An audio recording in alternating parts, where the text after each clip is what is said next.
Hey guys, it's me, Elaine. So I start graduate school in August, very soon. My master's degree is in education with a concentration in counseling and trauma-informed care.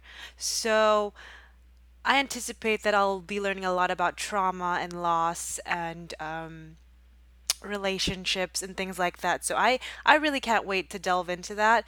And this summer I experienced loss. It wasn't like a death, but it was a loss of a relationship. And I've had time to reflect and analyze the loss and come to terms with it.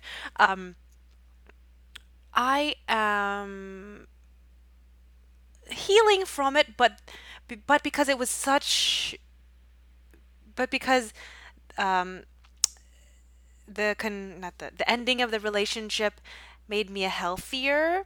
I can walk away knowing that this wasn't good for me and I need to move on. So let's kind of, this is mainly for myself to kind of like reflect and just express myself because this is the way I kind of process things. Talking to your friends is great too, but also just to kind of like come to terms with your loss, and kind of like just, it's like almost therapeutic in a sense. So I was in a relationship for 7 months with a person that I thought I knew. In the beginning of the relationship, it was like a fairy tale. I honestly thought like this guy could be it. He could be the father of my children. He could be the man that I'm going to potentially spend the rest of my life with. And I'm the type of girl that's like, I am realistic in a sense that I know that 50% of marriages end in divorce, and I've seen my parents fight and go through a separation, and then I grew up in a household where there was constant fighting. But in the end, I knew that I still wanted that kind of fairy tale ending where I find my husband, we have one or two kids, we settle down, we have a dog, and that's always been something that I envisioned for myself. So, yeah, anyway, back to the story. I was dating this guy for 7 months, and in the beginning, it was great. We connected, I think, mainly initially on a physical level. There was also like we had the same banter, which I really, really enjoyed because I thought, oh wow, like not a lot of people like, the band, like when you first meet someone and the banter is just like you guys get each other. It was like that. Um, and so coming off of a long-term relationship, I kind of felt like, oh, like love does exist and things like that. So this was my second time I fell in love with this guy. Slowly, as the relationship progressed, I began to see red flags. But I was so caught up in the motion, and I was so caught up with the fact that it was a new relationship. I was so physically attracted to him that I kind of brushed those red flags under the rug. And, sometimes those signs, you can't see them right away. Initially, they started off as like little annoyances, and then I began to see like, oh shit, like this could make or break our relationship because for instance, one of them was that he didn't get my sense of humor, and that's really important to me because I can be serious when I need to be, but yeah, like I'm a very silly, goofy person, and sometimes that rubbed him the wrong way, and he didn't like it, and he would get really, really mad at me for it. So that kind of turned me off. I was like, hey, I'm just joking around here. It's nothing malicious. I'm just being silly, and this is just my personality. And like, I can recall like about two or three instances where he was furious with me because of it. So that was a huge turnoff for me. And another thing was that my best friend, who I also consider my cousin, who I grew up with ever since I was 5 years old, didn't like him at all. I've never ever been in that experience where my cousin blatantly didn't like anyone. So that was very difficult for me because I was kind of stuck in the middle, like, oh, here I have my boyfriend and here I have my best friend who I consider like a close family friend blatantly not like him. My sister didn't like him either. The first meeting, she thought he was a know-it-all and talked a lot, and she was like, I could see that like it just I just didn't like him for you. And that's also a tough pill to swallow because I want to bring my significant other around to my family and friends and I want him to get along. Now, here's the thing. That's not always a make or break or thing, right? Like because you can express that to your partner like, "Hey, like you didn't really make the greatest first impression on my family and friends. Can you put a little bit more effort into it so that they could see how of a great person you are?" And I don't he never really tried. So it was like, if you're not going to try, then we're not going to move forward with this. How am I supposed to invite you to family parties? How am I going to invite my family and friends to our future parties? If we're going to plan a future together, I want my family and friends to be there. On my end, I really tried to get to know his family. I actually really liked his family and felt completely 100% comfortable around them. Well, not like 100% because I was still a little shy, but I felt like I got along with his family and I really put the effort into knowing them. I'm not saying that I'm perfect.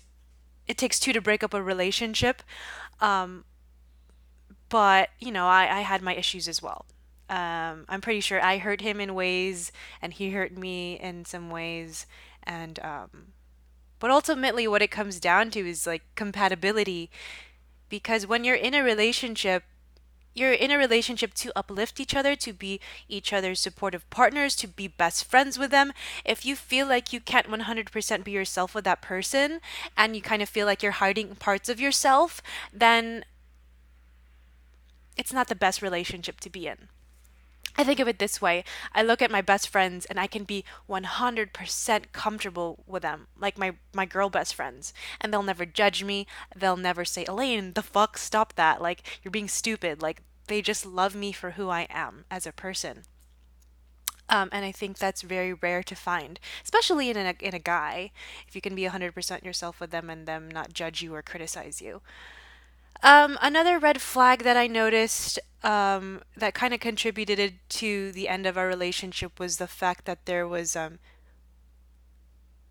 like no mutuality between us and sometimes when I would express my thoughts and my concerns about the relationship, he always felt the need to kind of like this is my point and it's either you know like you're going to accept this and it's okay. Sometimes people are going to clash on something and they're not going to really agree on a topic. But it was like, I felt like it was constant, like disagreements on something. And for instance, he had a lot of friends that were girls. And I'm not just talking like one best friend girl. I'm talking about like multiple best friend girls or multiple friends that were girls. And for me, is a very hard pill to swallow because in my eyes, your girlfriend should be your best friend, right? Because at the end of the day, you're going to come home to that person. You're going to be like, hey, like this is how my day went, this and that. But he kind of had a different view on that, which is fine. But I will admit this, like I had my insecurities. I was a little jealous of these girls because he would say or do things that made me think otherwise, like made me think that there was something more there. Um, and like those unnecessary comments, I would hold on to those things and think like, "Hey, like that's not cool. Like you don't say that. You don't you're going to make me feel uncomfortable and you're going to make me think that there's something more going on." And he never really felt the need to be like, "Hey, you know what? Like he felt like he was coddling me." In his own words, "I don't need to coddle you because you should trust me." And hey, buddy, I'm not asking you to not be friends with them. I'm just asking for a little bit of validation, a little bit of reassurance. And, what you say in a relationship can really help sometimes. Like if you say like, "Hey babe, like trust that she's just a friend and I know I've told you this before and I'll tell you again like I love you and I don't need like just a little bit of reassurance to kind of just like to end my um how do I say it? Like to kind of like stop the thoughts in my head because that was my issue. I think that was my only issue, which caused like a little bit of friction in the relationship. Um, but yeah, like if there's no mutuality there, if there's no like reassurance and there's no support, then it's gonna fail. Ultimately, the relationship is gonna fail. And that's what a relationship is built on. It's built on mutuality, respect, communication, trust. Not to say that I didn't trust him, I just wanted a little bit more reassurance. And hey, you can say that, hey, that's like I don't need to constantly reassure you. You should trust me. But just a little bit because I felt like I was giving so much and he wasn't giving me anything back in return that was just yeah. So there is like I said, there was no mutuality in that regard. So that was another thing that kind of just like ended our relationship. Also, too, he was very very critical of me. Constant unwarranted criticism that I just was like, "Hey, buddy," like in my head, I was like, "Can you just please stop?" Like it was getting really really annoying. He would like nitpick at me on my outfits, on the way I would say things, and I was just like, ugh, I felt like I was being judged all the time. And then at the end of the day, I had this like realization, like, you're my boyfriend, right? But if I had a friend that was like this to me, like a friend that was a girl and constantly criticized me, I'd be like, I don't want to be your friend anymore. And that's the thing, love is blind. So I thought I was in love with this guy, and then when we tried to finally reconcile, like we had this one, like, hey, let's try to reconcile this. Maybe this can work. Like it ended up crashing and burning again because the same issues came up again. In his eyes, it was like you're jealous, you're possessive, you're this and that, and that's how he saw it. And in my eyes, I was like, you're insensitive, you're a jerk, you don't know how to comfort me, and that's kind of what those were the same problems we had in the very beginning of our relationship, and we never knew how to like work through it. So it was kind of like that was the catalyst that was just like it just ended the relationship along with a myriad of other factors. But like it was a learning experience. I was in a long-term relationship from the age of 19 to 27, and that relationship, albeit it was very, very, very, very hard, I'll never regret those 7 years because it taught me so much. That 7-year relationship taught me a lot. It taught me how to love. It taught me how to be loved. It taught me what I want in my future partner.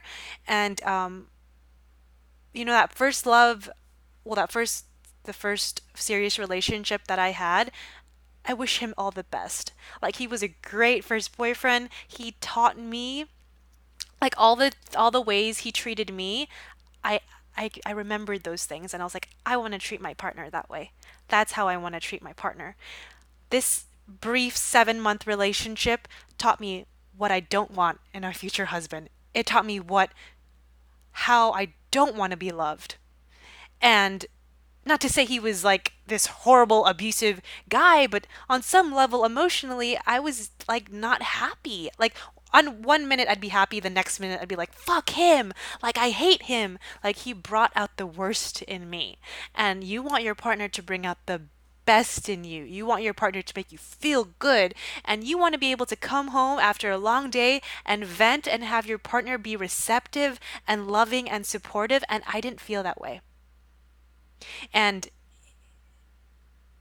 I'd rather be alone than come home and have a partner that's just like void of any emotion or empathy. And I'm just like, I'm such a giving, loving, empathetic, sympathetic person. And if I have a partner that's not that way, then I'm going to be extremely resentful towards them and not want to love them. And my love is going to wither away. And then there's just no point in a relationship. It's like a dead end. It's like that you can't move forward, got to start over. All right, guys, that is my rant. I just felt like I needed to let that off my chest, especially since I'm starting grad school and I'm going to be learning about trauma and loss. I kind of feel like this is related to that. And I think it's a very important thing to talk about, especially nowadays. 50% of marriages end in divorce. I don't want to be that statistic. I want to find a guy and settle down and have kids and be happy. And I know it's so hard at this point to be like, two failed relationships, like I'm never gonna find love again. And it's easy to be like that cynic and just like lose hope, but I'm not gonna give up. If it happens that I finally meet someone one day and he happens to be the one, then yeah, everything happens for a reason, guys. So I just wanted to express that, and I'm gonna sign off now. Bye.